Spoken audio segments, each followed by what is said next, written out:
狮子。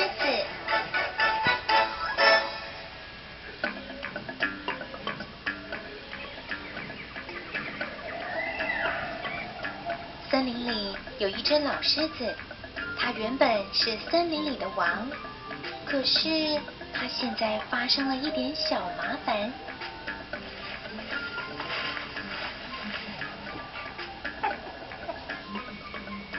原来老狮子的头发掉了，在它的头顶秃了圆圆的一块，看起来非常好笑。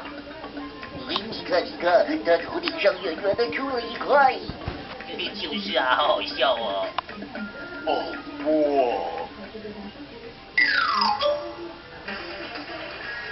不要再提我的头。《格列佛游记》